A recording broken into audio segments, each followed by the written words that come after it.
Hello, welcome to the live stream. I think we actually might be like 30 seconds early today, making sure everybody can see and hear me and that everything is working because we did some last minute diagnosis situation right before.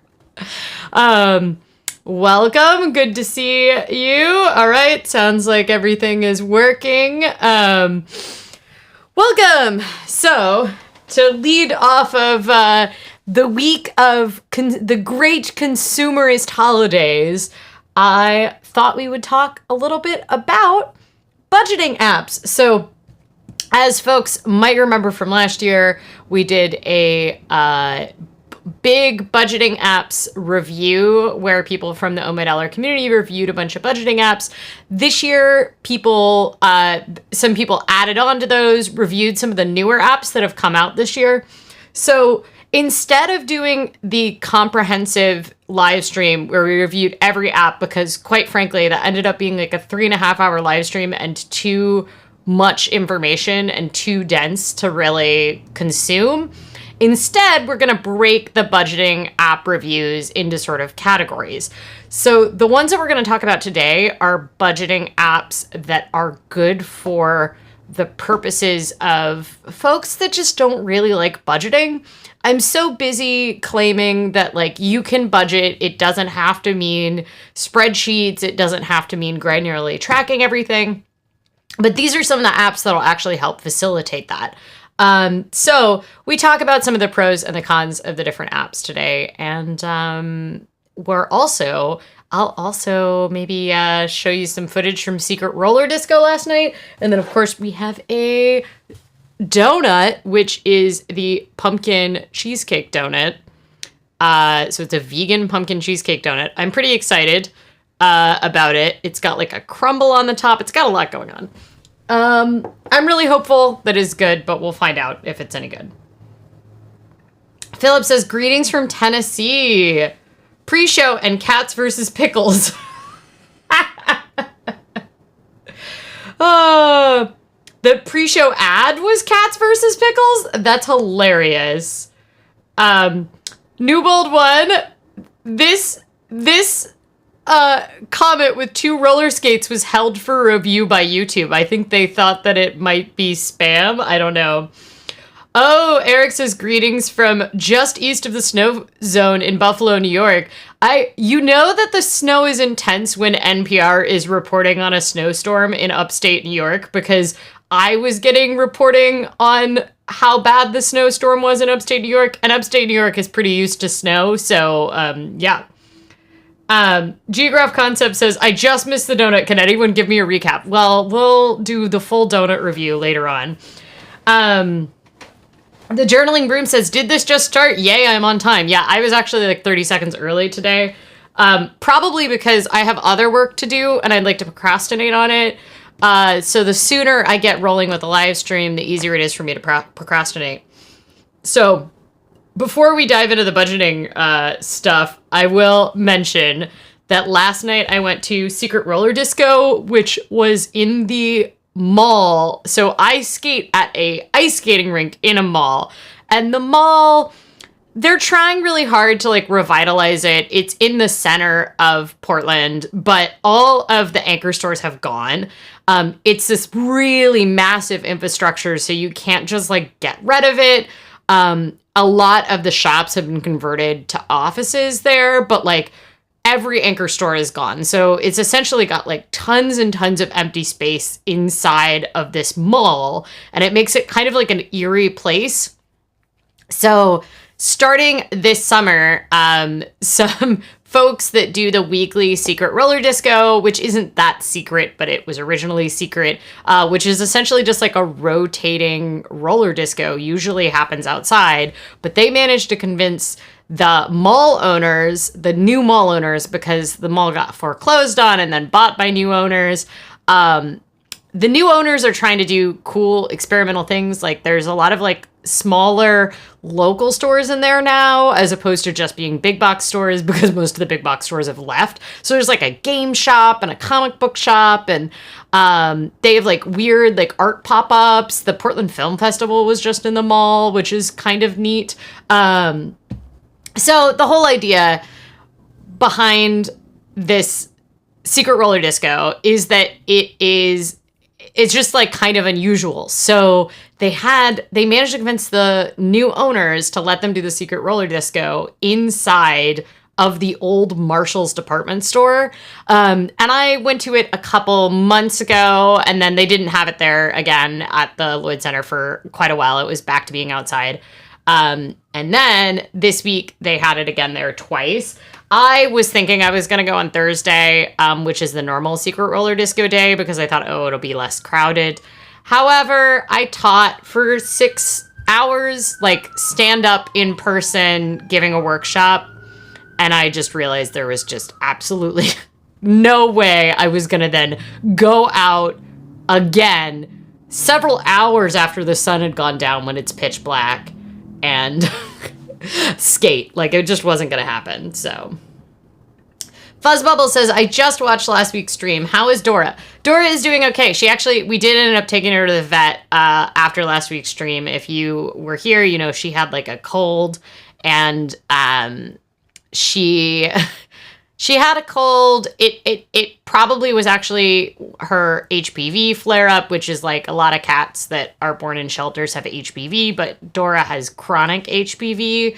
And if you've seen Dora before, she has one eye because one of her eyes was removed like 2 years ago. Anyway, we ended up taking her to the emergency vet just because it was the only place we could get an appointment in.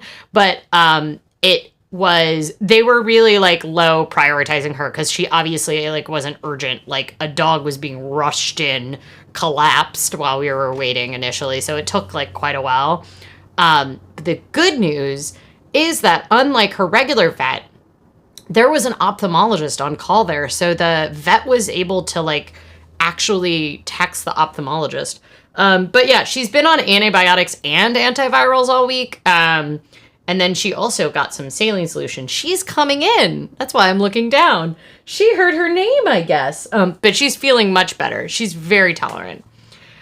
Dora is also chronically ill. Correct. She is also chronically ill. She's going to the ophthalmologist, I think later this week. Finally, it takes forever. There's not a lot of cat ophthalmologists, so it takes forever to get an appointment. We made this appointment back in August. Hi. Hi, sweetie. Do you want to come on the stream? She's like, nope, I don't want to come on the stream. I'm just going to walk around and make you look like you're all by yourself, but talking to the floor.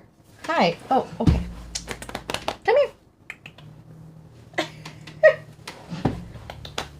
Dora.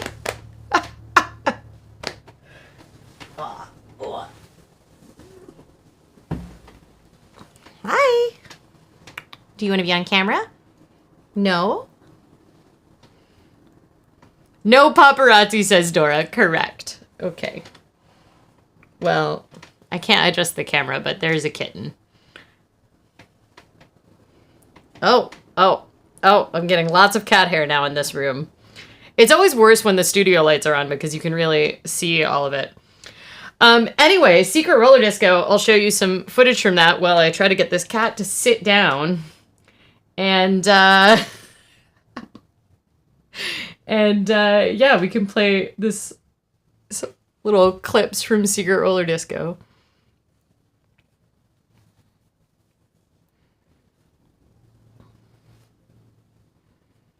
So they bring like live DJs out, and the DJ pit was like, the whole thing was like circulating around the old escalator inside the Marshalls. But they did like a neat light exhibit and everything. I wore my cape jumpsuit. Very important. I'm definitely not nearly as talented on roller skates as I am on figure skates. Like, it just doesn't feel the same to me. Also, I don't really know. I think I need to adjust or replace my wheels on I have like 3-wheeler roller skates that are meant to simulate figure skates. They have picks on the front, like that are meant to be like toe picks, but they're rubber. And I don't understand enough about it. And like every time I try to ask on the internet about how to like get them fixed so that I can spin better on them, because the rocker, like the radius that of the wheels being offset, is like slightly off on mine. But every time I try to ask people who know what they're doing, they like describe a diagram to me that sounds like I'm trying to build the pyramids or something. I mean, I'm just like completely confused by it. Philip says, no skating on the escalator. That'd be exciting on multiple levels. No, although at one point I was like, I stuffed my like bag there so that I could shoot some video, and I was just thinking, what if this escalator turned on and just took my bag away? But the elevator was totally blocked off.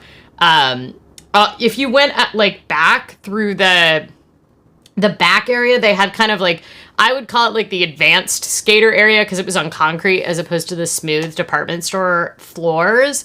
But there was quite a few of my ice skating friends came, and including one of the people that was there, who's not my friend, but she's a like junior world champion of artistic roller figure skating, and she also does ice figure skating. But it does mean I've seen her skate a couple times at the rink, and she jumps very differently than only ice skaters do, because figure skaters that are on ice, usually we land jumps like toe pick first and then onto the back of our blade, but you can't do that on a roller skate. And so she lands very flat because that's how you land your jumps on a roller skate. So even the mechanics of the way that you jump, even though the jumps are all the same between artistic roller skating and figure skating on ice, like there's just different mechanics to it. I don't know. Yeah. Anyway, should we dive into the budgeting apps, y'all? Because we have a lot. I have a cat on my lap now, by the way. So this is life. This is life. We're just gonna live with the cat now. All right. I am going to pull this up. All right. So what we are going to talk about today, we are going to talk about budgeting apps for people that are stressed out by budgeting. So I did not include all of the apps, like the app that I use, that a lot of people use. It in the Oh My Dollar review of these apps is like YNAB and Mint. I think both of those apps are not good for someone who's really easily stressed out by budgeting. And so we're going to talk about some of the other alternatives to that and whether or not they would be good or bad for you.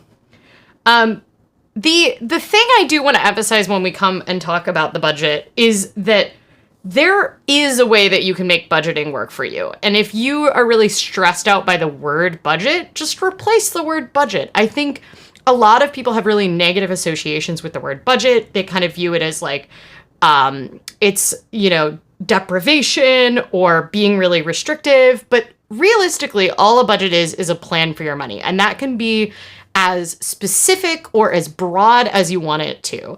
The main thing is that you don't really get ahead with your money by ignoring it. So the goal here is to come up with a sustainable system that gives you information, the information you need to know about whether or not you're on track with things. So if you are someone who is, regularly forgetting bills, the goal is to get you a system where your bills get paid, auto pay and making sure you have enough money on the account. If you're like regularly overspending in one area and it feels really regrettable, the goal is to come up with a system that helps you feel better about that spending and, dial it back when it makes sense for you so that you can meet other goals. I think there's a lot of people who really view budgeting as an extremely stressful thing, but the goal is just to make your life less stressful. So if you don't like the word budget, try something else. Get that bread recipe, money fantastic glitter outline. I don't care. I will also say that having a plan and not going on default with your budgeting makes a huge difference over the long term, because these really small expenses that you aren't getting value from. I'm not saying don't get a latte if you want a latte. What I'm saying is if you are mindlessly spending without being conscious about how it's affecting your ability to do other goals, that adds up in a long term. Like if you're spending $4 a day, I originally said fancy coffee, but there is no I would like to find fancy coffee for $4, but over 30 years, that's $190,000 that you're just drinking. If that represents a core value to you and you feel great about that expense, that is wonderful. And I am so happy for you. But if you look at that and you don't feel good about that kind of spending, then the goal of a budget is to make it so that you have less regrettable spending. And then, of course, the next thing I always say, which is that only you can budget for you. So I really try to avoid any kind of apps that prescribe a very specific budget. You want something to react to what is important to you. So when we talk about this, I think it's important to think about it from the perspective of what works for me. And this is from my book. I think people have seen this before, but why I see a lot of people get stressed out and feel like they're failing at budgeting is because they're trying to use an app or a method that does not work for their personality or their brain. For me, I need a ton of color. I really need something to be extremely granular because I get very anxious if I don't know where everything is going. For some other people, they're the exact opposite. If everything is tracked to the penny, it stresses them out and makes them want to avoid it.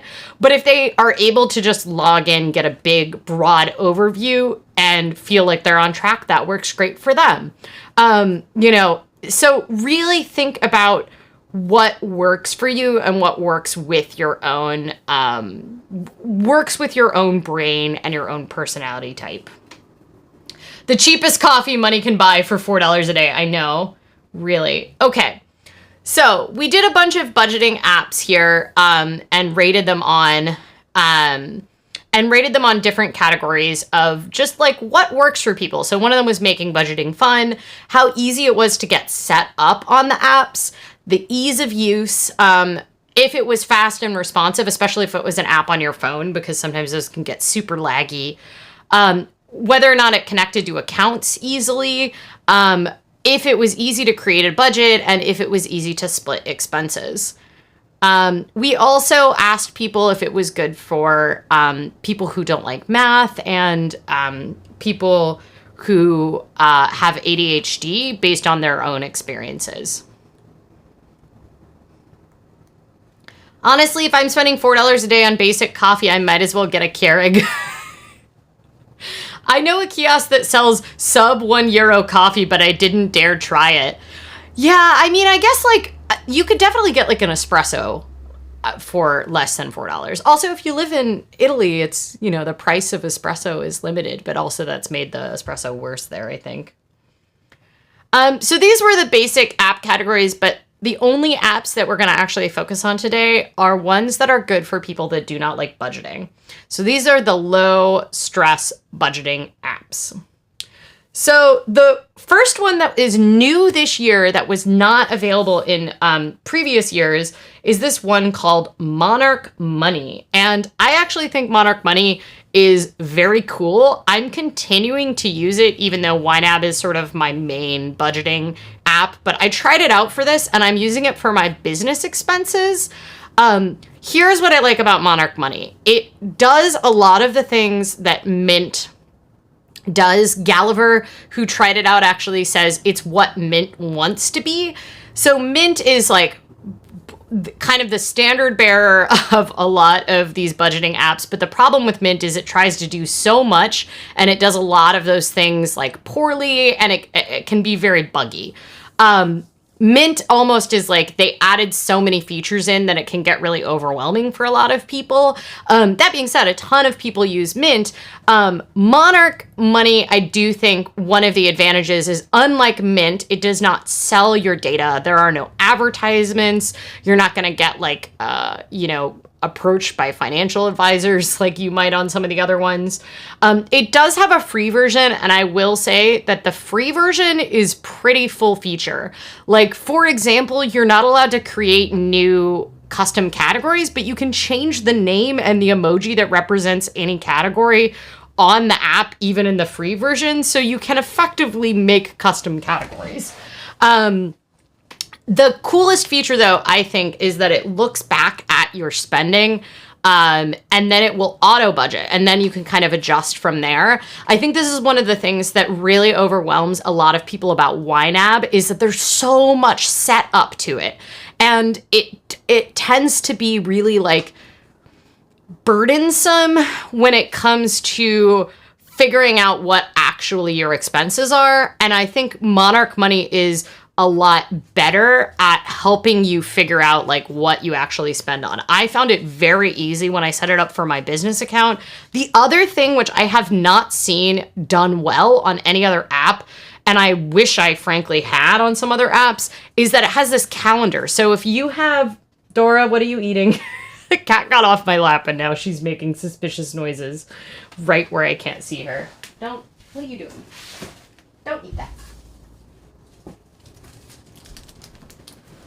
Trying to eat crunchy plastic, of course. So, one of the things I think is really hard about YNAB for people is you have to do all this work to set it up. And Monarch Money did a great job of predicting it. But then the other thing is it looked back and found all my recurring transactions and put them on this calendar. And so it both figured out what recurring transactions were for income, but also for expenses. And I have almost no monthly recurring transactions that are subscriptions or anything in my personal life. But since I hooked this up to my business accounts, I pay for a ton of recurring expenses on my business account because I have my hosting, my servers, my backups, my professional subscriptions. And I also have a lot of recurring income right there. I've got my freelance income and my Patreon income, and it was very good at that. And then it also was good at telling me if the expense for the subscription was higher than it usually is, which is very helpful. So Mailgun, which is what we use as the platform that sends people emails on the forums, Mailgun bills based on volume. So on average, I pay between $8 and $13 a month for it. But in some months it was $13 and other months it would be $8. And it would say oh, this is a little higher than your average amount. So I really liked Monarch. It also has emojis. One downside is if you want money to carry over from month to month in Monarch, you have to have the premium. Premium costs $8.33 a month. So it's not cheap, but it isn't outrageously expensive if you're getting utility from it. It has a lot of those dashboards. It'll analyze your investing in the premium version. The reports, I think, are phenomenal. I think the reports are better than YNAB, which I think is one of its strengths. And you also have this customizable dashboard in it. So you can put whatever you want on your dashboard in Monarch Money, like your goal, your savings goals, or your recent transactions, or what your next recurring ones are. And so it's very modular and customizable. So I think it could work really well for someone who wants a lot of the functionality of YNAB and Mint, but wants it in a much more friendly user experience and a much better UI. I was genuinely extremely impressed by this, and I try out almost all these budgeting apps. So I've seen a lot, and I thought this one was good. It only came out late last year, so it's relatively new. So this is quotes from the two people that evaluated them. The coolest features are the auto plan feature that looks backwards at your expenses to make a budget without any work on your part, and the calendar of recurring expenses and income. I used it for my business account. It was great at a glance to see all my recurring subscriptions and income on a calendar feed. I could see this app being great for someone who wants the functionality of YNAB or Mint, but doesn't want to spend a ton of time learning the software or fighting with it. It's not no effort, but the UX is much friendlier than similarly powerful pieces of software, and you can utilize 99% of the features without a premium subscription. And Gallagher said, it's what Mint wishes it was. Gallagher said, it's good at finding, showing, predicting recurring expenses, sharing info with a partner, budgeting/planning, including suggested budgets based on past expenses, customizable dashboards, and you can attach files to transactions. Michael says, I'm late. Did I miss talk of YNAB? No, because we are not going to talk about YNAB today. We are going to, although I mentioned it, obviously, multiple times because it's what I use. The reason we're not going to talk about it today is we are splitting these videos of budgeting app reviews based on what type of app they are. And YNAB is not good for people that do not like budgeting. It is not what I would consider to be a low stress app. Certain personality types might feel that way about it. I do. But we're doing ones that are easier for people who just don't like budgeting very much. So we actually awarded this one a silver medal. So the budgeting app games is kind of a fake Olympics. Don't let the Olympics sue me for saying that. So we award the medals, and this one got a silver medal. Okay, so Chime Bank. It is free, but everything has to be in their bank. Pluses and minuses there. The pros, it's super fast and responsive. It has automatic integrated savings. So if you're trying to build a savings habit, you can make it so any money into the account automatically gets put in a separate savings account. It has a great mobile app, and it will let you go slightly negative in your checking account with like a spot you feature. I think it's up to like $100. It's essentially like a free up to $100 overdraft. The big thing, the reason I end up recommending this a lot when I work with teens is that it has a credit builder card. So if you're trying to build your credit or you have no credit, it has a debit card that will act as a secured credit card and help you build up a credit history. It has super fast direct deposit. One of the people that reviewed it said that their direct deposit is supposed to come on the 30th, and it comes on the 20th with Chime. So it's very, very early, simply because they will put the money in your account as soon as they see it. The cons is that it isn't really full budgeting. I will say it's very friendly. It has a lot of emojis. The app is super good. Their savings accounts have actually pretty high interest rates compared to a lot of other savings accounts. But you have to have their bank. The bank is only online. And I wouldn't say it's comprehensive budgeting, but it's a good way to build a savings habit and get an eye on your expenses. It has a lot of emojis is definitely a plus for some people and not for other people. I wanted Chime so badly, but they automatically rejected me for reasons that they wouldn't tell me. One thing that someone mentioned is that once you have been, once you've had Chime, if you close that account, you can never get it back with them again. That's what one person said. Another person said that their government employer would not take Chime as they're a neobank, which means that they technically are like a marketing app on top of a traditional bank. So they work with US Bancorp, I think is the primary bank that they work with. But essentially someone told me that their government employer just would not accept Chime Bank for doing direct deposit. And so they had to actually get a US bank account and then transfer the money into Chime.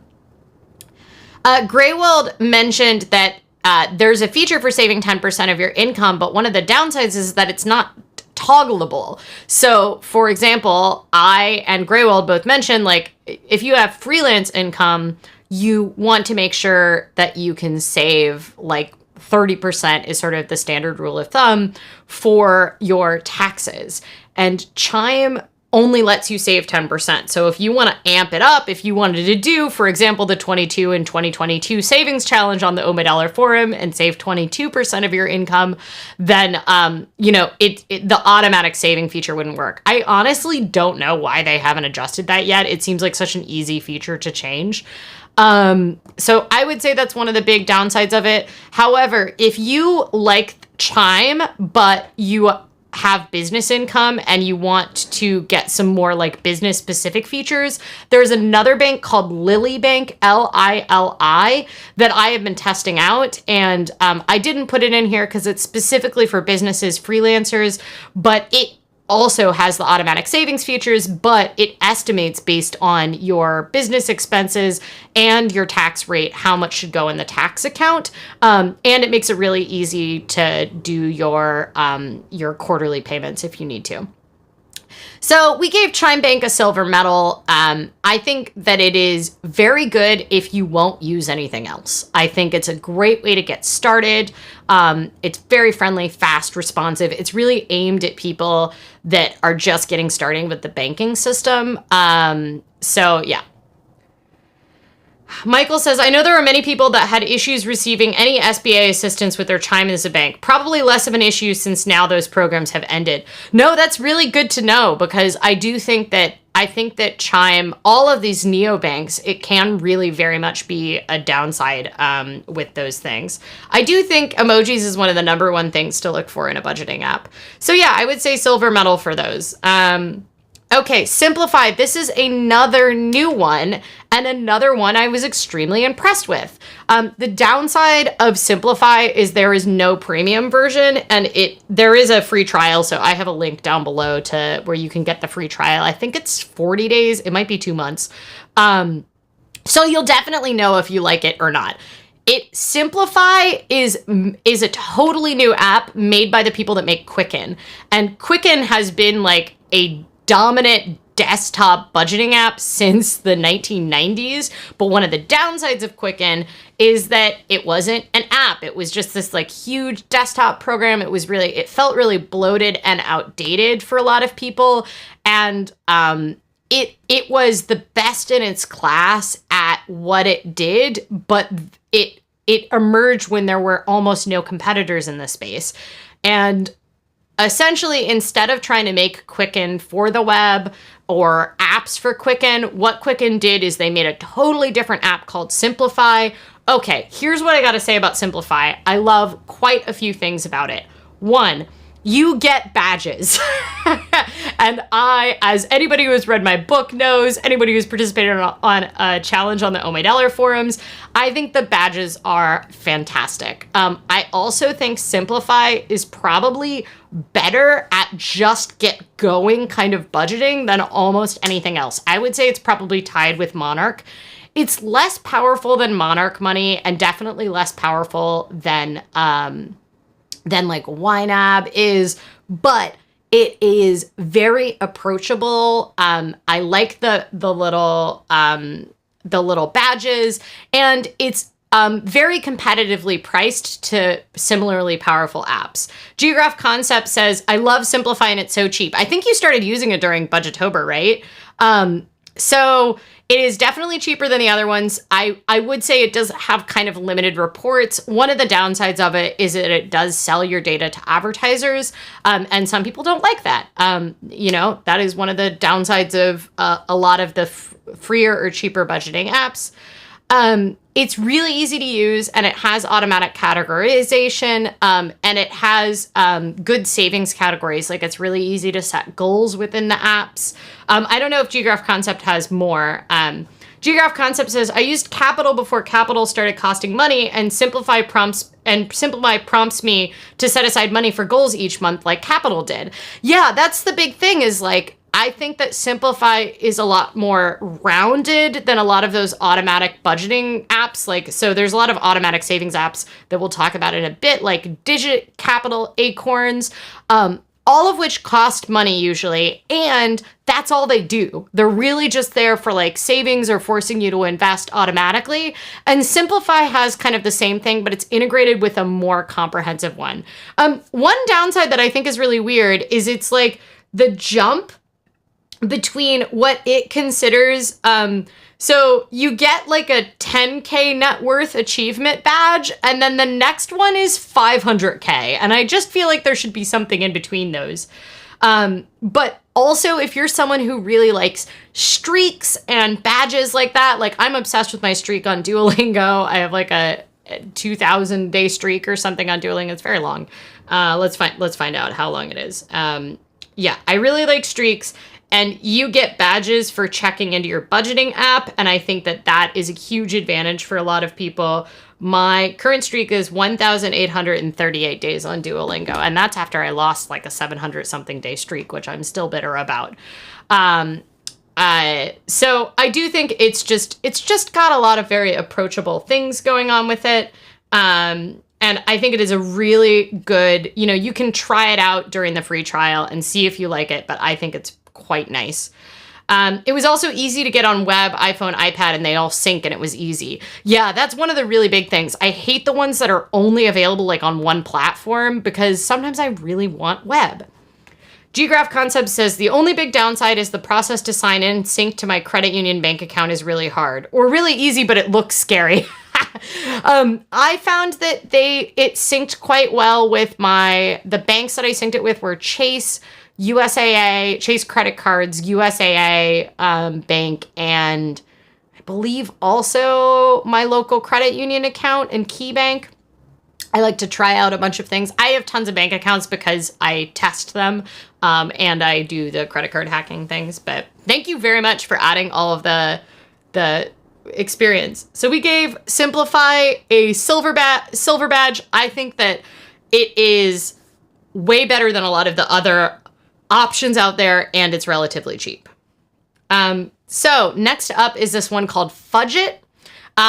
Gave this one a bronze medal. It's available on iOS, Android, and Mac. It's free or $2.99, so it's similarly cheap to Simplify, but I will say, like, it doesn't auto-connect to your bank, so everything is, like, manual entry. It's super quick. It's, like, low effort to get some basic information. If you're someone who would like to have a spreadsheet but absolutely will never have a spreadsheet, it's essentially like a glorified spreadsheet. You do have to manually add the info, which is I think is really frustrating. It's really annoying to do bulk edits on mobile. I don't think it's that bad on the desktop, but one of the reviews just said, it's so orange. That's the thing. There's like no dark mode or anything. And you're just kind of like, their design decisions are very strong aesthetically. And I didn't like that. Also, if you've got the free version, you're going to have continuously refreshing ads on mobile, which if you've got a smaller phone like me, it's pretty annoying to have a huge chunk of your screen taken up by constantly rotating ads. Fudgit doesn't provide anywhere near the depth of analysis as YNAB, but because it's such minimal effort to actually get the data in, it's actually workable for me. It's so orange, though. I wish it had a dark mode. It is very orange. I can't download or use this because I never want to say this name out loud. I love orange, but that might even be too much for me. Agreed. I will say that, like, you could easily, like, you could take the, like, if you have more categories than the, like, 4 displayed on the screen, you won't see nearly as much orange. The ads actually annoyed me far more than the orange did, I would say. But yeah, there's no dark mode or anything like that. Okay, so next one that we recommend is Toshal. So Toshal, we gave a silver medal. It is the, bar none, probably the best app if you're someone that has to deal with multiple currencies on a regular basis. So one of my biggest complaints for YNAB for years is that every time I travel, I have to, and I'm in a new currency, I have to set up a new YNAB budget in that currency. And then I like convert all of my US dollars into the currency, and then I go back to my main budget and convert it back. And it's like, it works, but it doesn't work great. Toshal is entirely set up to help support people with multiple currencies.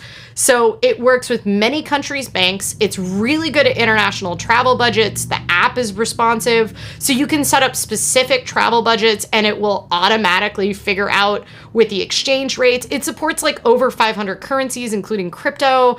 And I would say the reports and categorization are pretty fiddly. Like, it claims that it can kind of maybe do more than I feel like it can do. To get most of the best features, there is a free version, but it's very pared down. You can't have the auto connect to the bank accounts or anything. It's $2.99 to $4.99 USD a month. That being said, because it supports multiple currencies, I might try out with a VPN and see if it's cheaper in your, whatever your local currency is, or a different currency, because I think it's much less than that in some other currencies. I will say the reports are pretty extensive. I think Toshal is like, it's great if you are an immigrant or an expat where you maybe, or you live in one country but earn currency from another country. If you're someone who travels internationally and is switching currencies all the time, it's a way for you to have a travel budget like For example, I went from Dublin, Ireland to Shanghai, China by train, and I switched currencies like 7 times in 1 month. And I was stuck with like having to have different budgets for each of those currencies. I would have been able to have one trip travel budget in Toshel for the whole trip and not have to deal with all the constant conversions back and forth. I would say if you don't love budgeting, I do think Toshel could be very approachable. It's also one of the best ones if you like some of these apps, but you have a bank account. You don't primarily bank in the US, because most of these apps, the automatic connection really only works with US institutions. Toshel works with, like, you can search, but it works with tons and tons of banks and currencies. So Newbold One, who is here in the chat, tried out Plum. Plum is it's just for UK accounts. It is free, but you have to have an account with them. It allows you to earn interest on your savings, and you can set up little pockets for your different kind of savings goals. It has some smart budgeting features as well. The downsides are that you have to use their bank, and you might end up over saving in pockets. I don't know if Newbold One wants to add anything else about Plum.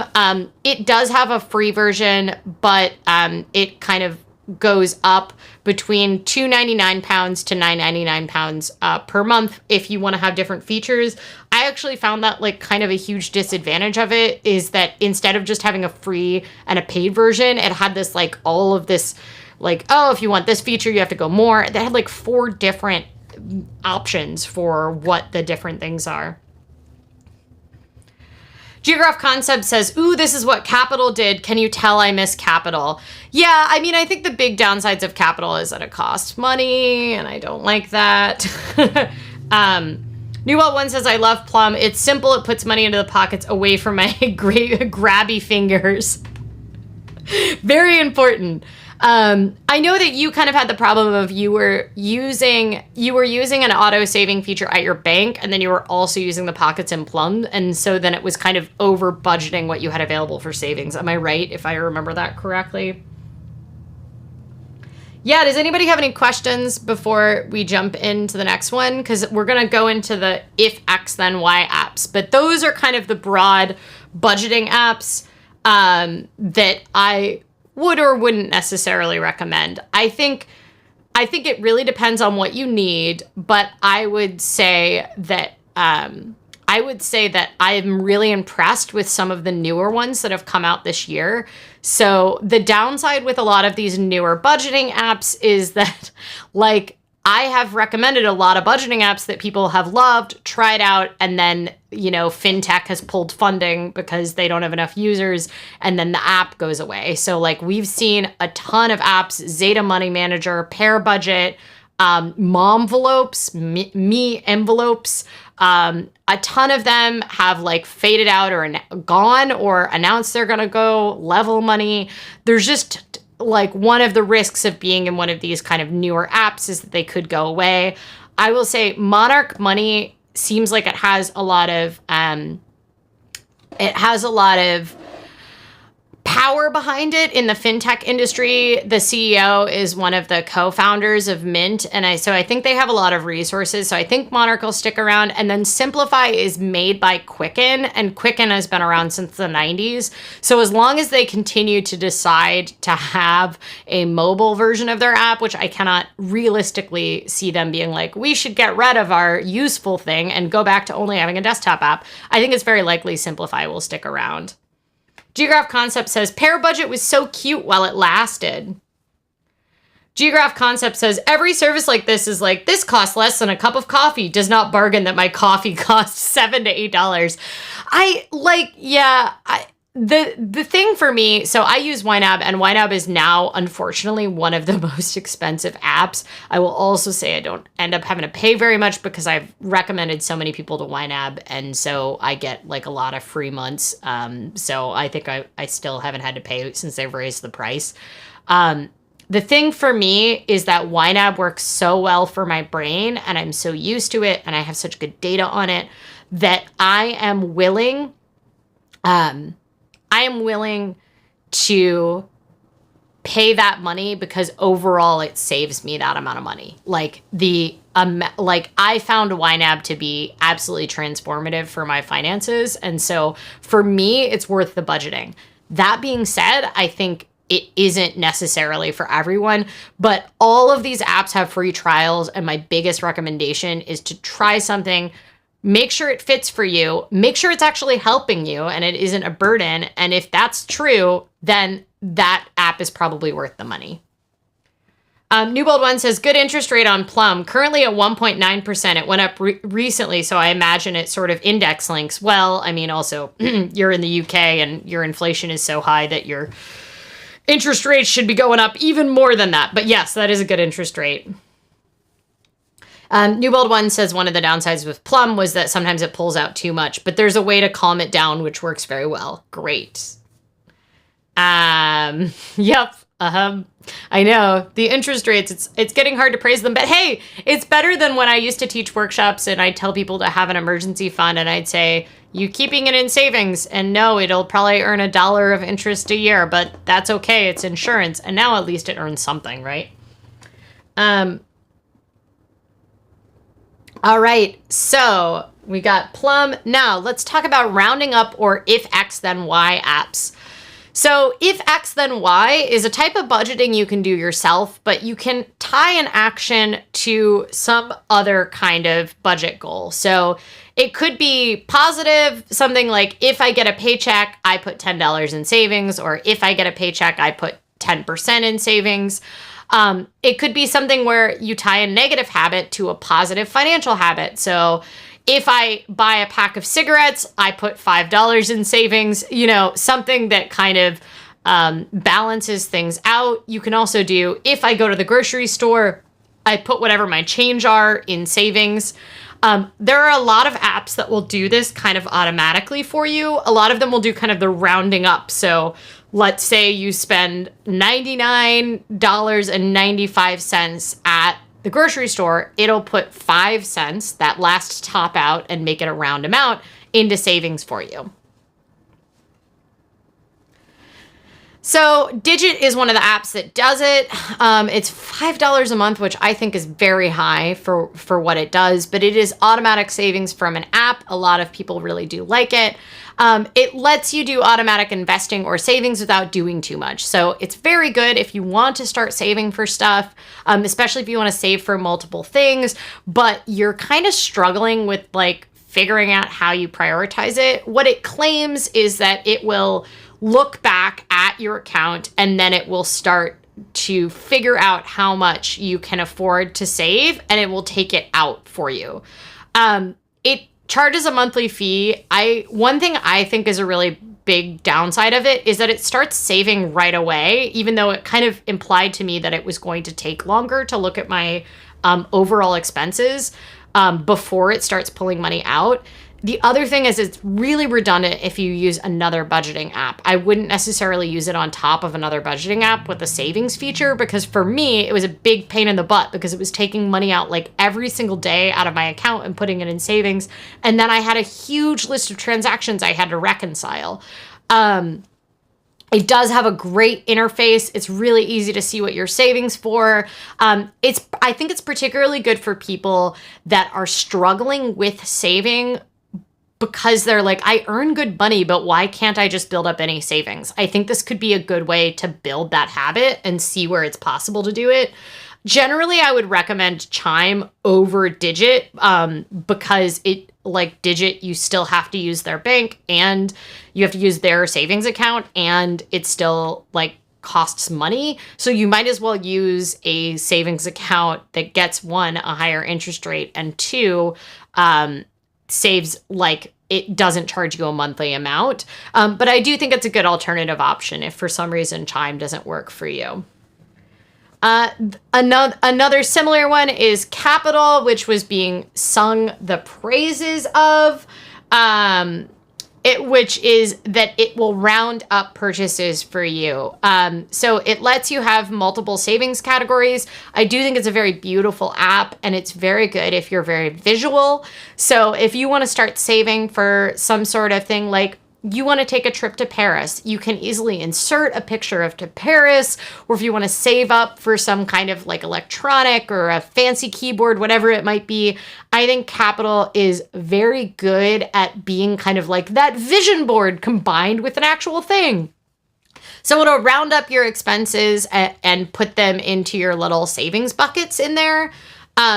One thing I don't like about it is that it ties your saving to spending. And I like to save before I spend. I like to pay myself first, so to speak. And this is kind of reactive to that. So it can work well for people for which that is like the way they like to think about things. But for me, I would rather save for myself first before I start paying other people for things. Once again, you have to have the apps in their bank and it has a monthly fee. I think it's $5. Let's actually double check because it may have changed price since last time. Let's see. Oh my God, their tagline is discover true money happiness. You also can invest with it as well. How much do you cost? I love it when they make it really hard to figure out how much the thing costs. Well, I would tell you how much it costs, but I guess that's why I didn't tell you yet, because I can't find it easily. Capital costs. It is $3 a month for basic. Sales call required, lol. Yeah, okay, so it's $3 a month for basic. I don't know what the difference between basic and the other ones were. Took a lot of work to find that. My if X then Y is if I buy an Apple product, then I also buy the same amount of Apple stock. I think that's very smart. I think it's a very good if X then Y. Newbold1 says, boy, I am glad I'm on the saving side right now, not on the owing lots of money side. Yes, agreed. Much less stressful that way. And then last in that kind of automatic saving investing category is Acorns, which is another automatic investing without you having to do much. So it'll take small amounts out of your account and then allow you to dive into investing. It's not a full budgeting method.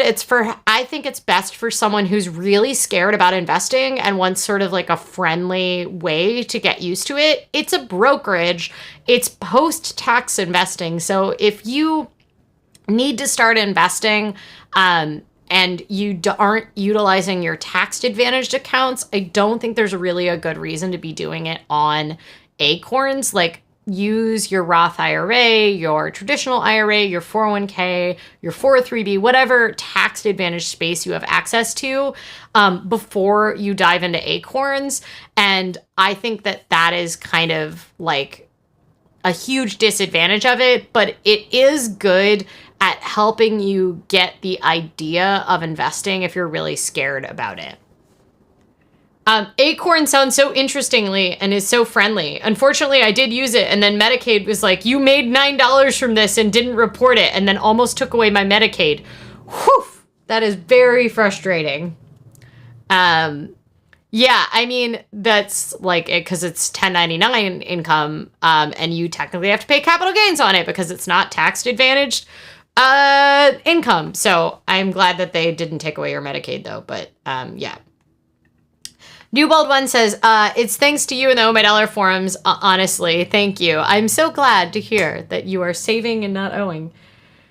One last one that I am going to mention, not in the if X then Y category, but in the like, if you want something to keep a general overview and dashboard of your money, but you do not want to do a ton, Personal Capital is essentially like a dashboard that's much more like kind of focused on your overall retirement and net worth picture than it is on individual budgeting.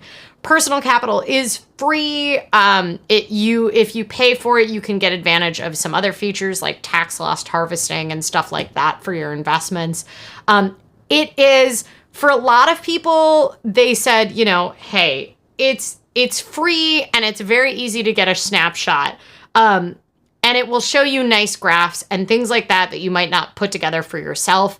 But even if a lot of data connections are broken, so it's easy to be misled. They also make investing cash flow recommendations with 1 to 2 sentences of explanation, which I find more annoying than anything else. It's not enough info for me to take action on, so I have to go research it. I think of it as a lazy app. Put minimal work in, get minimal knowledge out. That's from Fern Gully. Yeah, I agree with that. And then this last one that I recommend just for we talked about last year, and I recommend really just for a few people, which is this thing called Fortune City. It is a role-playing game for budgeting.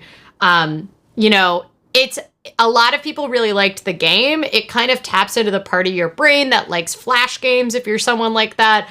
But it's meant to help you actually start tracking your expenses, and you build a city from tracking your expenses. So like, say you have a medical expense, it'll help you build a hospital in your city. If you pay your rent, then it'll help you, and then you'll build houses in your cities. It is very good, I think, for people that are scared of budgeting and scared of their own expenses. A lot of people said the game is really unique and it keeps your attention. The cons are it does not have automatic import. It pushes in-app purchases, which can very much be kind of the antithesis of what a lot of people are using a budgeting app for. The spending categories are not customizable, and no one seemed to actually get the graphs of spending that it promised that you were going to get. And a lot of people say the game just takes too much time. But if you want to start engaging in your budget and you're really scared in it and you do like these kind of games, it might be a good way to try it out. Geograph Concept says you can get graphs of your spending. I've seen them. I just have no idea how to get back to them. Interesting. Geograph Concept says I am deeply into Fortune City. So talk to Geograph Concept if you have any questions about Fortune City. So this is from a review from Kajilo and Claire Dragonfly. I can see how it would be good for someone who's brand new to budgeting. The game format is fairly compelling. The categories are too limited. Too much of the in-game progress is related to watching advertisements or paying for jewels, and not enough to budgeting. The game itself was not very compelling or coherent. It was trying to be too many things, ostensibly meant to help a person track their financing while presenting constant temptations to spend money on addictive online games, a category in which I would include Fortune City. It's basically like playing Merge Dragons, but less fun. There's no instructions at any point in the game. Interesting. I will say it is extremely unique, so I think that is an advantage. We gave it a bronze medal. I think it might actually be kind of the pewter medal, but this kind of wraps up all of the budgeting apps. If there is an app that we did not talk about that you think fits the category of being good for people who don't like budgeting, please drop it in here so that we can review it and talk about it on a different live stream. There are new apps being added all the time, but a lot of them are kind of trash. And so we tried to only look at the ones that were worth our time. So I eliminated all of the apps that I thought were too complicated for someone who does not like budgeting from this round, and we'll cover them on a different live stream because otherwise this would be a 3-hour live stream. Reminder that we have this wonderful online community, forum.ohmydollar.com. You can keep a money diary or a journal there. You can track your financial progress, and we do lots of challenges, including Budgetober every year, which a lot of people just got their adorable Halloween cat stickers for.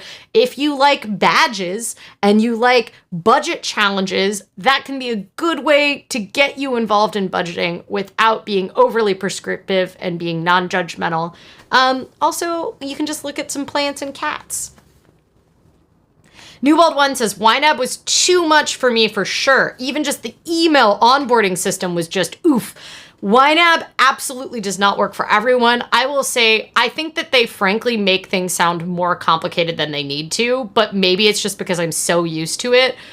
They want to be like really friendly and help you like get into it, but then I think that completely overwhelms a ton of people. And I remember when I first got on it, I was like really overwhelmed, and I watched, that was back when they had like a bunch of live classes that you could go to like learn how to use it.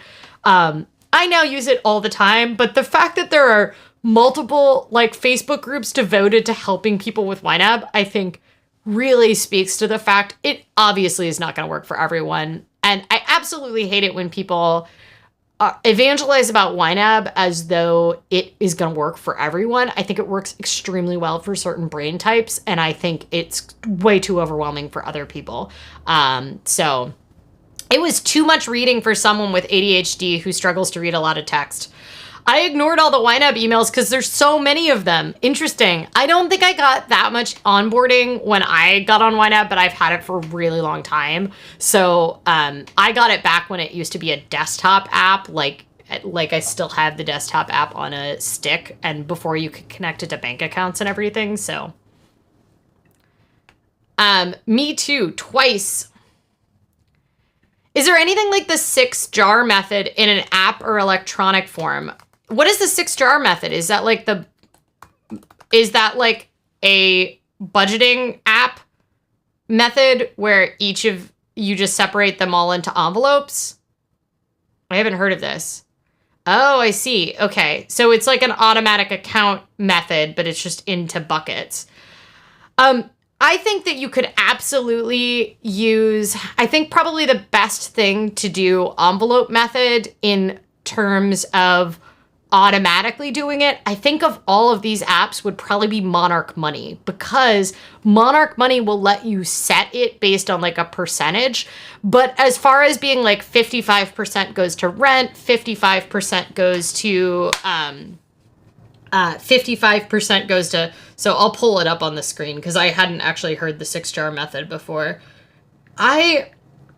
You could do it. I would set it up myself with auto deposit. So if I was trying to do that, like I often recommend the automatic account method to people. So get a bank that lets you have multiple accounts, and then, have one account. When money goes in there, then a couple days later, you have a transfer that goes into the other account. So, it like you would transfer half of it automatically into your needs account, and then 30% into the wants account, and then 10% into savings, and 10% into like emergency fund or whatever it might mean for you. This is a really interesting method. I hadn't heard this before, but it is essentially the envelope method, but in the context of these specific jars, but it's doing it based on percentage of income. You can tell this person probably sells coaching because they put coaching as the top for the education expenses. Anyway, I do think that I do think that 10% for investing is kind of low if that's including retirement. Wow, that I do feel like that is kind of low. Well, retirement's not in there. Anyway, I do think that it is like a good option. I think you could probably do that easily with Monarch Money of all of the ones. I don't think Simplify would work. And then you could try to do it with Digit, but Digit or Capital. But like I said, those both charge money as well. So yeah. Yeah, it's an envelope method, but with jars, but then there's like a percentage here. Good branding, the 6 jar method. Geograph Concept says, I liked it. I'm assuming you mean YNAB, but for a long time, but now it costs $10 a month. That's like an entire package of stickers every month. Stickers win every time, YNAB. See, for me, I think YNAB helps me budget for stickers more. I will say, I honestly think if you like YNAB, but you want like a more usable thing, I think Monarch is probably the one to go for. And if you want even a little bit more dumbed down from that, but just as friendly, I would say Simplify from that. So, and that, when I say dumbed down, I'm not speaking derogatory about them. I think YNAB is like too much for a lot of people. And frankly, Monarch has like the bills, like calendar and stuff like that. And I think it's better than that. Erica says, good budget is free for up to 10 envelopes. For people in the UK, I've seen some British YouTubers use something called Hyperjar. Okay, I will add those to the list of reviews to do.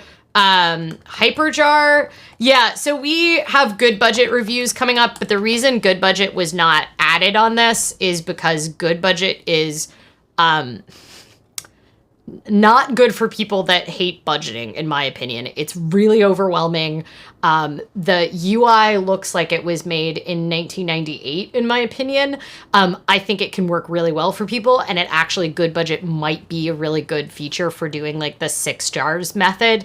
So yeah, that is a good addition. It might be good for that. I haven't heard of Hyperjar, so I'll look it up.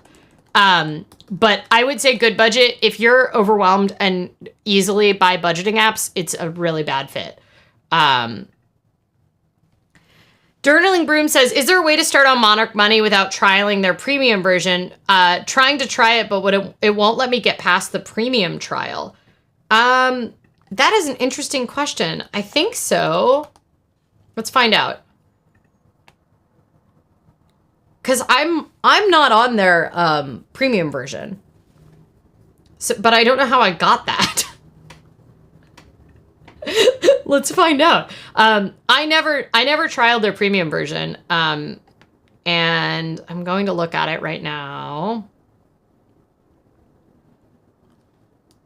Actually, I could like...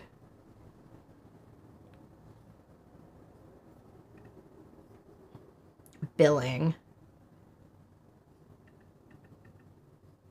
I don't know. I never gave them my account information. And I was able to do it. I would say maybe, are you trying to do it on mobile? Sometimes you can accept the trial and then go into your account and downgrade, but not sure about Monarch specifically. I never had to accept the trial. So one question is if you try it on web, because I tried it on web before I tried it on mobile. And sometimes on mobile, it's like harder to get through. Yeah, I'm trying it on mobile. I would try it on web because I had no problem essentially just trying light first. So yeah, I'm happy to walk people around this a little bit if they want to see. I could, hold on.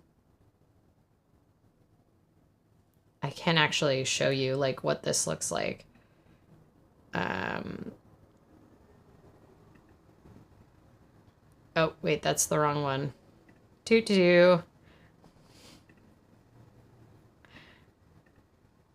Oh, never mind. It's too much work for me to put it up there.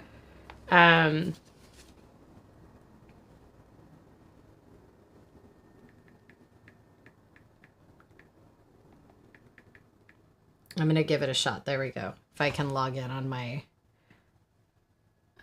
sign in. I also did the Google OAuth to get in. I don't know if that makes a difference. Let's see if I can pull it up, y'all. Okay. So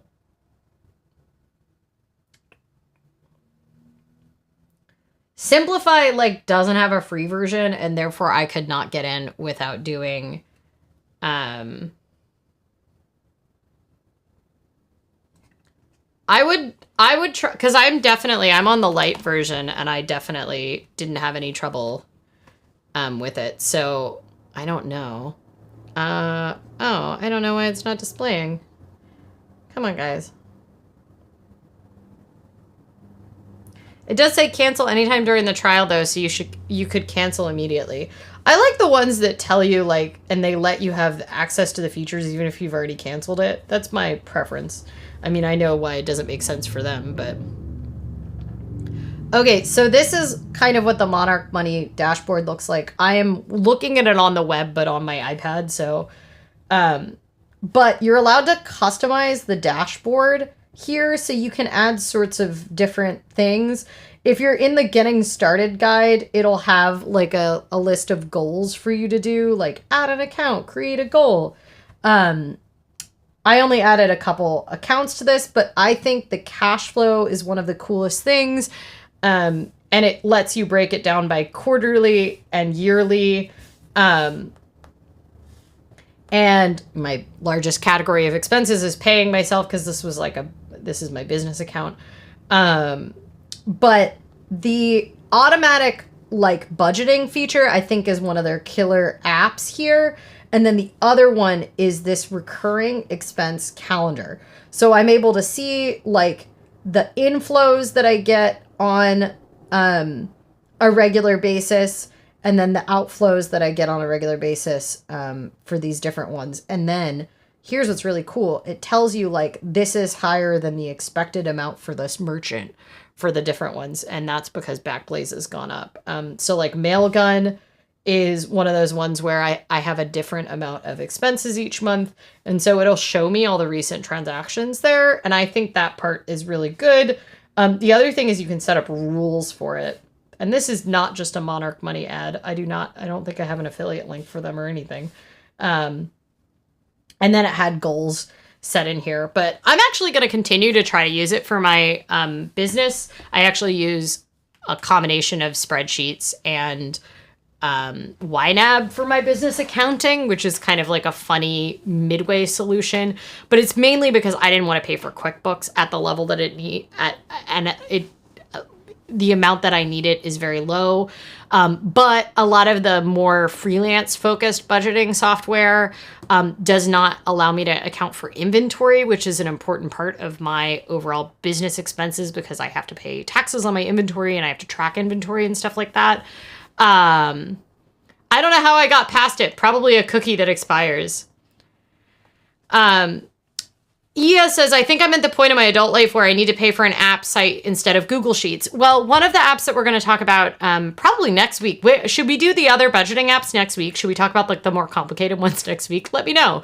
But there is this app called Tiller, and Tiller is it's good for people that it's essentially all of those like dashboards, all of the like automatic reports built into Google Sheets. So if you're like a Google Sheets power user for your budget and you're already used to it, then you can get Tiller, but Tiller does cost money and I think it's pretty expensive. It's similarly priced to like YNAB, I would say. I think it's like $8 or $10 a month. So I don't think there's any requirement that like, I don't think it's more adult to pay for a budgeting app, so to speak, than it is to use Google Sheets. I just think that like, it also think about like how powerful the stuff that we have available to us is as retail consumers compared to like when a spreadsheet for your budget would have been like the height of sophisticated budgeting. So I think Google Sheets is plenty powerful for a lot of people, but for me, if you're someone who doesn't want to have to be that active with it, then there's a lot of options that are prettier and cuter and easier for you to do than a Google Sheet. The only thing I use my Google Sheet for is essentially for working out my taxes. And that's because I have like rows dedicated to my home office deduction and my charity deductions and some of my business expenses from it. And then it automatically calculates out based on my rate. And so it works pretty good for that. Google Sheet doesn't have any badges, therefore it's useless. Haha. Well, I actually do for one of my Google Sheets. I have made it so that I get automatic little like emojis if I'm on track for my different categories. So I have like the no emoji if I'm not on track based on percentages. But that is my own personal, I got a little too extra with my Google Sheet. Mine is also full of colors and everything. So we should eat this donut, y'all. I haven't eaten the donut yet.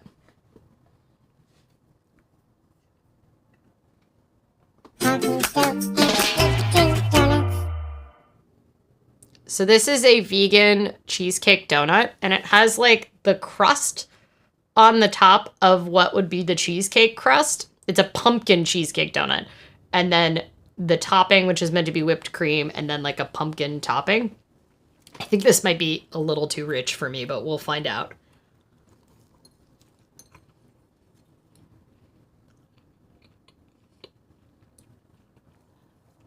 It's so dense, y'all. I didn't even realize that there's no like middle part of it. I think because it's filled. This is so heavy. It's like a pound.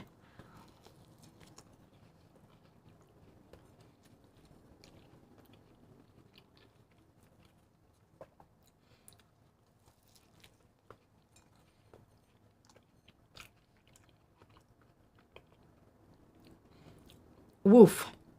I'm not getting a lot of pumpkin, but the combination of like the creamy pumpkinness and the crunchy the crunchy topping and the donut fluffiness is like, it's a wonderful texture combination.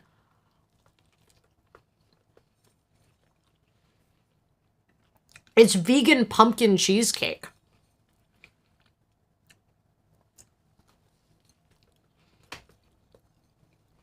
It's actually, I thought the texture would be too like frosting-y, but it's not frosting-y. So it's working for me. I don't like the super frosting-y kind of toppings. Ooh. The cream on the top has like, isn't overly sweet. It's like a hint of sourness to it. Woof. I swear this individual donut might be a pound worth of heavy.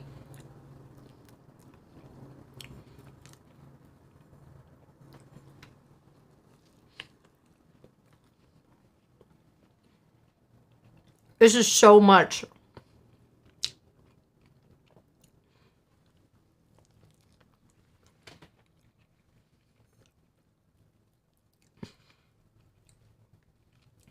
Should I finish this? Should I just go for it? Okay. It's a 4 out of 5. I thought I wasn't going to like it that much. It might even be a 4.5 out of 5. This is pretty excellent.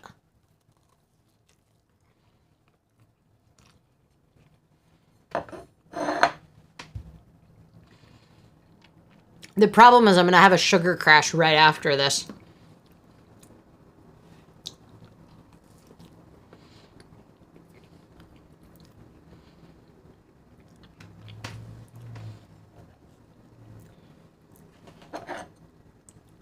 I like the soury kind of whipped cream topping.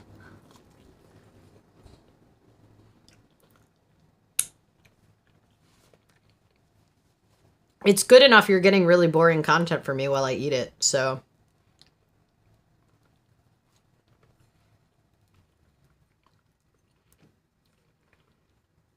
I'm finishing all the sour cream. All right.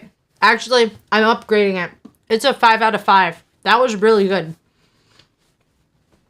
It's so dense, I didn't think I would like it that much, but it's really good. It wasn't overly sweet for being a pumpkin cheesecake one. Had a nice mix of flavors.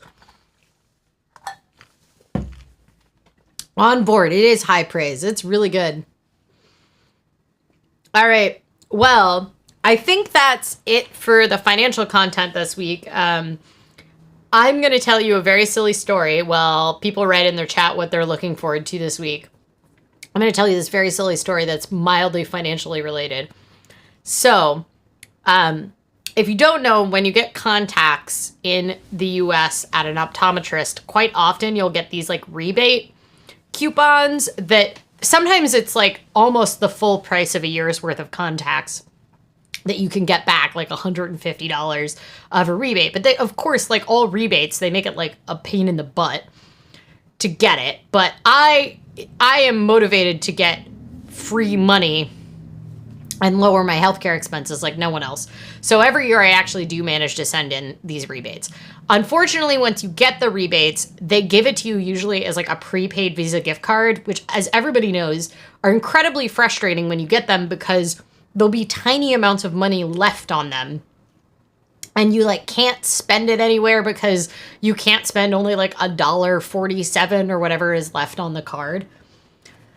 I didn't want to put money in, I didn't want to just upload it to Amazon because I try to not buy that much stuff from Amazon. And then one of the problems is having money like in Amazon, which is one of the best places to put like single amounts of smaller amounts of money because it lets you split transactions. I got back this $30 rebate from CooperVision, which is who makes my contacts. And I set it up online at Prepaid Digital Solutions Cards, which is like the white party company that does these rebate cards.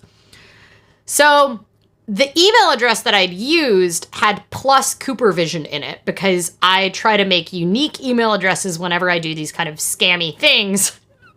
And I just do that by doing a plus after my regular email in there. However, in order to log in to get the card, I had like my token, and then it was sending a verification email to my email address. However, it was not working because they didn't clean their data, and the plus was breaking my email address. So it was only sending it to the coopervision@gmail.com or whatever after my regular address. So after a ton of work and trying to figure out if there was any way that I could get this darn $30 gift card, I ended up having to call, like on a Saturday night, this person who worked there, who I ended up having to call her twice. So I get a hold of this person that's working like the customer service for this prepaid digital gift card. She changes the email address, but she doesn't understand that I want her to take off all of the plus at CooperVision.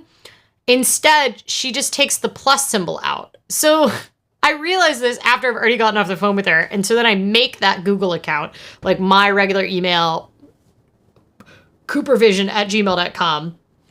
But probably because the email account is like 2 seconds old, I couldn't get it there. I couldn't get that verification email sent there either. And at this point, I'm like, have I spent too much energy on this $30 gift card? But I'm nothing of a sucker for knowing there's money out there in the universe in my name that I could be getting. So I call her back. I get the same person at the customer service because it's Saturday night and there's probably like only one person on the customer service duty for prepaid digital solutions cards. So then she changes it again to my regular email, and I was like, ugh, I hate this because I don't want them to have my email because more spam. But whatever.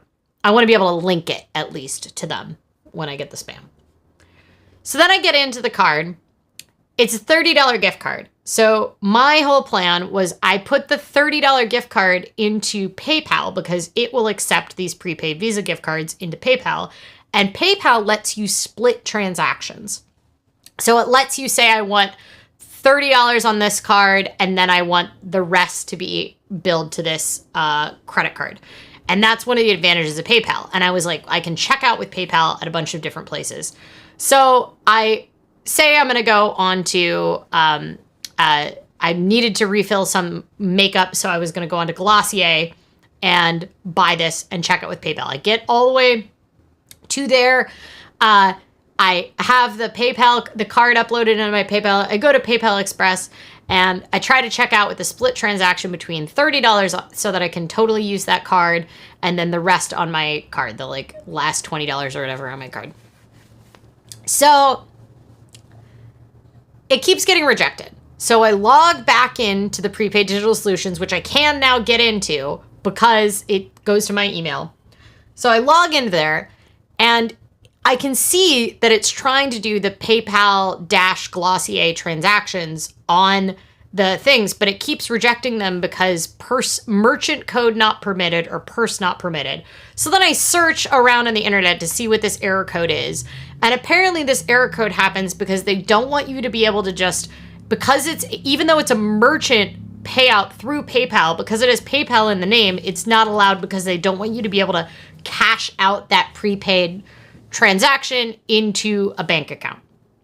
And PayPal is a bank, so it won't let me run that. So I was like, crap, what am I going to do? I've already uploaded it in here. So my frustration was like, what am I going to have to happen? So I then was like, okay, I'm going to risk it. I'm going to buy gift cards from Glossier because then hopefully I'll be able to split the transaction between the gift cards and my regular card because I can't use it to check out here. So then I go to buy gift cards and it's a $30 gift card. There's no custom amount option.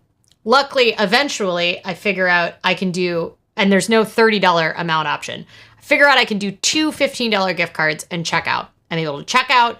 I'm able to pay with the gift card. Great. I've now turned this Visa gift card into a Glossier gift card, and then I try to check out. But I'm really scared because I now have 2 gift cards that I have to use, and then I also have a promo code, and the way their point of sale system works is that you need to put the gift card amounts like in the same box that you would put a discount code. It does eventually work.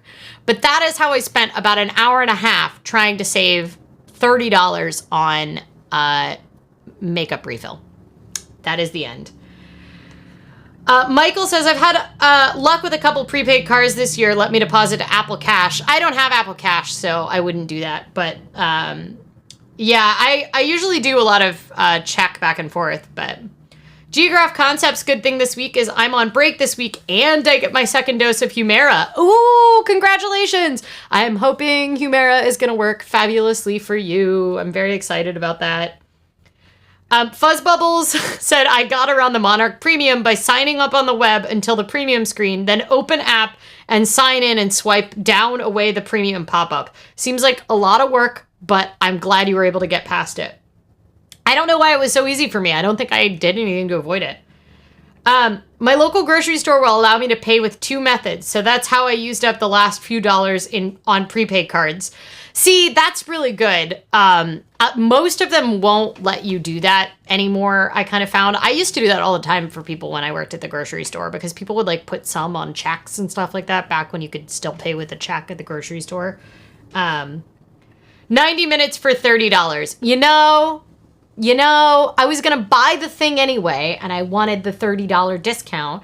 And that $30 was, I know. It's not totally rational when you think about that. Anyway, I did save the $30, and I got the refill of the makeup that I needed. And I get so bitter about spending money on makeup because I don't even particularly... Like, I find makeup more fun now. I used to find it very stressful because I didn't learn how to do it until I was like a couple years into my 30s because I was tired of hiring makeup artists when I had to do shoots or like big speaking assignments, speaking gigs. And I was just really tired of it. And I was like, okay, I have to learn how to do makeup. So I used to find it really stressful because I was pretty much only doing it for shoots. One of the things that has actually improved my attitude towards it is doing these live streams every week because I do a little bit of makeup for most of these live streams and it's made it, because it's a weekly process, I like it a little bit more. But makeup is just so expensive and I kind of resent it because I don't have the skills to make it look really incredible. And you're buying a thing that may or may not work for you, but yeah. A lot of gas stations will authorize exactly the right amount on a prepaid card. For those with cars, lol. Oh, yeah, that's a really good point. Yeah, that's definitely true because you can always ask for like an exact amount. You got to take the win when you can get the chance, even if it's only $30. You know, $30 is like half the cost of like a year's supply of this fancy CC cream that I get. So, you know. Newbold One says, makeup can be fun, but it's definitely a faff. I think the thing for me is that it's just like a requirement. So it's, I feel less like it's a requirement because if you're going to be on camera, you do need to have makeup. And the pandemic meant that I had to do all my own makeup for shoots, even when it was like high budget shoots with like Geico and stuff like that. And I just feel like I'm very ill prepared to do it because I didn't wear makeup for so long. And then when I did do it, I would have makeup artists do it. And so my standards were really high because I had people who were really good at it doing it on me. And I just will never be that talented at it. And like, I don't have the best hand dexterity, so I don't find it like as calming as I think some folks with better hand dexterity do. Although I know people that don't even like, I know paraplegics that don't have full use of their hand that enjoy doing makeup. So it's probably just more a brain thing for people. But, well, I'm very excited for Humira this week. It is, if you're in the United States, it is Thanksgiving this week, which, you know, please remember that Thanksgiving is not a holiday to celebrate the friendship between the indigenous people of the Americas and the colonizers. Instead, it should be a time to recognize the role that colonization played and the genocide that was deployed by those same colonizing pioneers in the United States. So remember that, but also, I guess, enjoy watching your football and your Macy's parade. And a harvest festival is always nice, and thanking other people for things is often nice. And I'm going to be in Speaking of holidays, I'm not really a huge fan of. I'm going to be in a Christmas skating, like, meet and greet for the Grinch in costume next Saturday. So maybe I'll still have the prosthetic nose as Betty Lou Who from Whoville on Sunday. But yeah, I'm going to go be doing that at the mall. So it'll be me and a Grinch and hundreds of children on the ice. So, New Bold Wine says, and we Brits are obviously not off the hook for that either. Yeah, I mean, you Brits were a large part of the majority, a large part of the reason that there was colonization in the Americas, partially because of your intolerant religious views in the United Kingdom. So, it's fine. And worldwide too. Yep. And enjoy the dog show too. Right. I forgot the Westminster Dog Show happens as well. It's always fun to watch, like, a dog will win one year and then, like, you'll see the number of people that have that breed, like, goes up the year after. Very fascinating. All right, y'all. Well, thank you very much for all of your hanging out, your helping me enjoy my Sunday afternoon. I have work to get done still after this, so I should probably end the stream, and we should probably head off to go get our things done on our Sunday afternoons or evenings, depending on where you are in the world, or Monday morning if you are watching in Australia or watching in the replay. And I will see you all next week, same time, same place, 11:30 Pacific. And if you want to get reminded, since Twitter is probably not going to exist next week, you can join the text crew, which is at textcrew.ohmydollar.com. And I won't do it for anything suspicious. I'm just doing it to send you notifications of when we go live, because YouTube notifications are not reliable and Twitter isn't going to be around much anymore. And if you are a Personal Finance Society member, please remember to like, subscribe, do the things you need to do in here. But if you are a Personal Finance Society member, please submit your floof of the week to me, which, if you are a Personal Finance Society member, which you can find at ohmydollar.com/support, you should be able to find a link to the floof of the week form, but we are actively recruiting for more floof of the weeks. The implosion continues. Happy Sunday, y'all. Thank you all for joining. Okay, I will see you all soon. Stay safe, stay hydrated, pet a cat if you have one available. Bye!